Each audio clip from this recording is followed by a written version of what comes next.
Alright guys, I'm back with the promised Commodore 64 Kickstarter case build.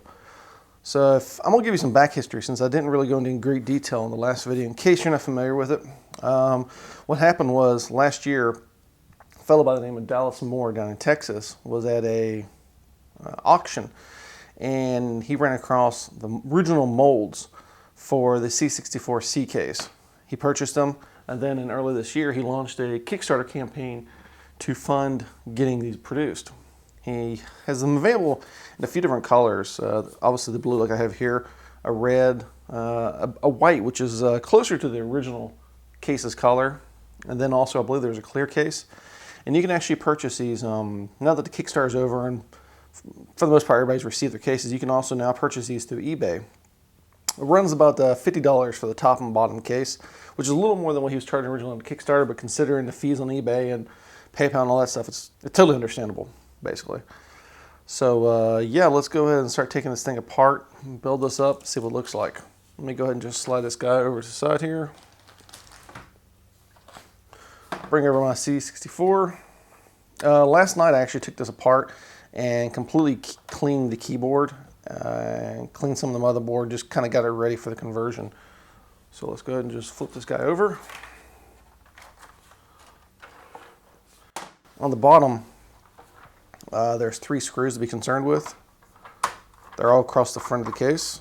So we'll just go ahead and take these guys out.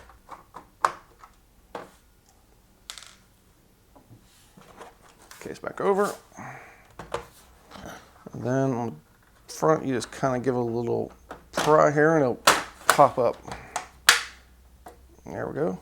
And then we want to make sure you want to disconnect your LED. That was still disconnected from last night. I must have forgot to plug that back in. And here's the keyboard. As you can probably notice, it's, rather than some dust, it's pretty clean now. I took all the keys off, all the springs, cleaned all the keys by hand with a toothbrush and hot water, soapy water, and then I also cleaned the actual plastic surface of the actual keyboard mechanism itself. In the back here, something to note, there's 2 screws to remove. 1, 2 to remove the keyboard. All right, those are out. And then just lift it up, plug it, put that aside. And we're left with the motherboard and this kind of crappy RF shielding. This kind of makes me laugh. This is nothing more than really just a cardboard with some sort of aluminum coating on it.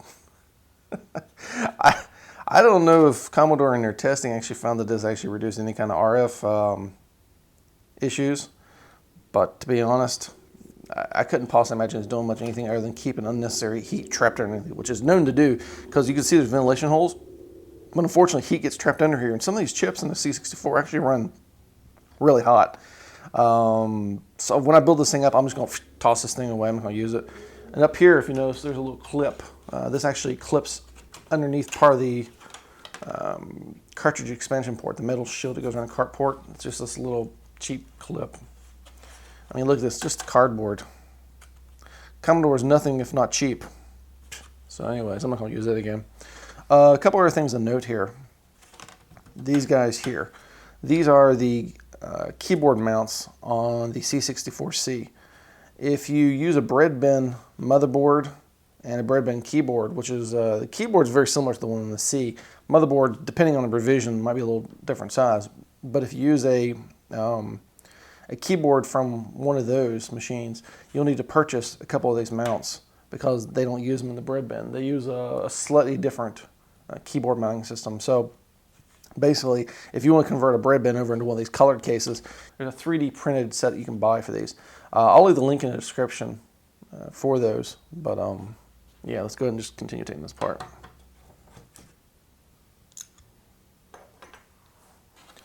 All right, and it looks like we have 1, 2, 3, 4, 5 screws to go.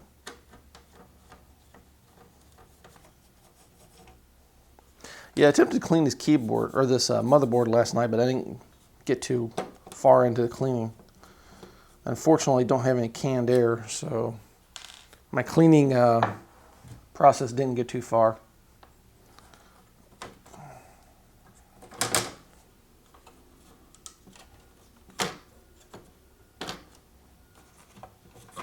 There we go. And you can see this thing is literally just a piece of cardboard. Let's go ahead and build this up.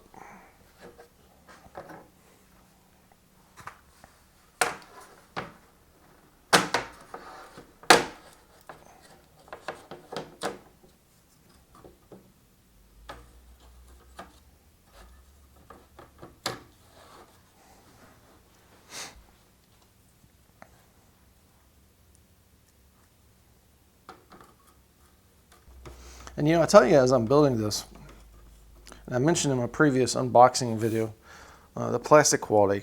Really, it feels just like the original as far as quality of plastic. It doesn't feel like, you know, one of those crappily produced Hong Kong jobs where the plastic basically is paper thin and it has a lot of flex, or it's really brittle where you're afraid if you did something like that, the thing would literally snap. It doesn't feel like that. Has a good texture to it.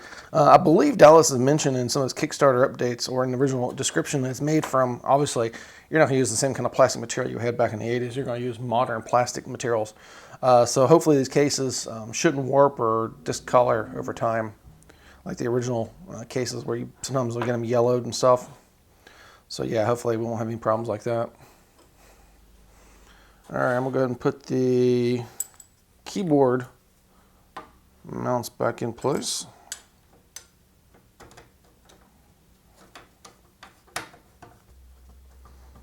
And the little studs you screw the screws down into to secure the motherboard and keyboard mounts, that also feels like good quality plastic. You can, you know, you can put some torque on the screwdriver and it doesn't feel like it's just going to strip right out. I mean, obviously it's plastic, so you don't want to go hell-bent on torquing it down, but that's another thing, is it feels like I can't say it enough. When you buy one of these, it feels like it's a really good quality. It might be $50 for the case plus shipping, but it feels like it's worth it.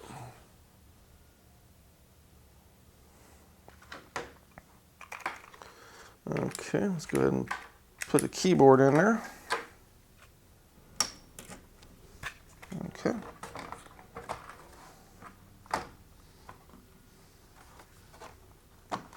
There we go.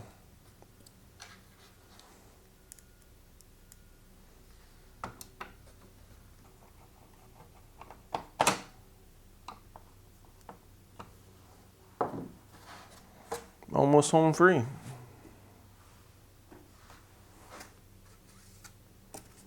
One thing we do need to do is the LED indicator. Need to pull that out of the old case.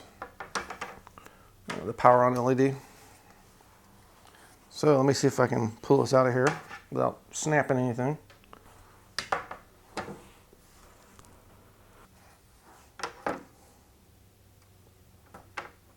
There we go. LED's in place.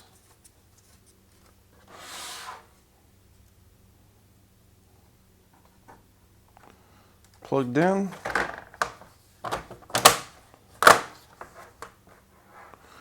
And it's all snapped together. All I've got to do is put the screws in the bottom of it and then put the badge on. As I mentioned, there's a little bit of extra plastic right here. I could probably just use a hobby knife.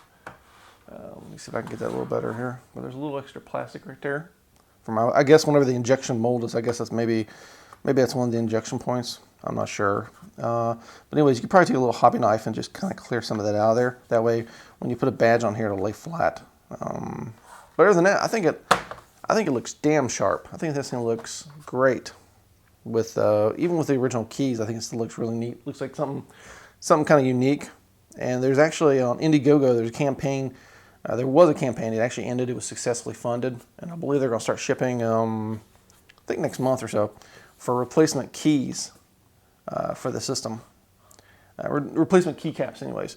And it comes in a multitude of different colors. And I think the campaign was really driven behind the color cases, because once the color cases come out, obviously people are going to want new keyboard keycaps. I mean, if you have a red case or a clear case, the original keyboard for a lot of people, it's just not suitable. They're going to want replacement keycaps. They're going to want transparent keycaps or colored keycaps, a different color.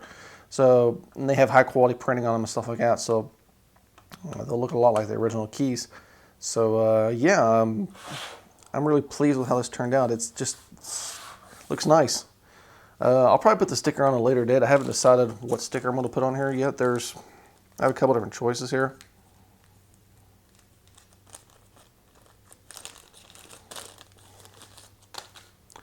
There's this white one, a blue, and a red one. I'm not sure which one I like the best. I'm kind of partial to that white one. I might do that white one. I don't know. I'll clean that up and then I'll put that on there. All right, apologies. I had to switch screwdrivers.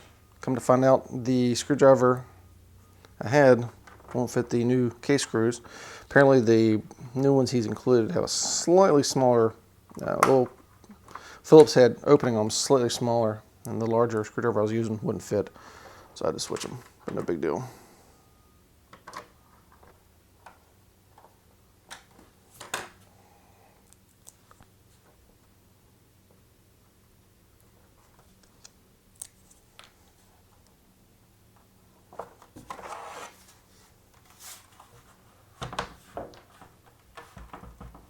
And we're done.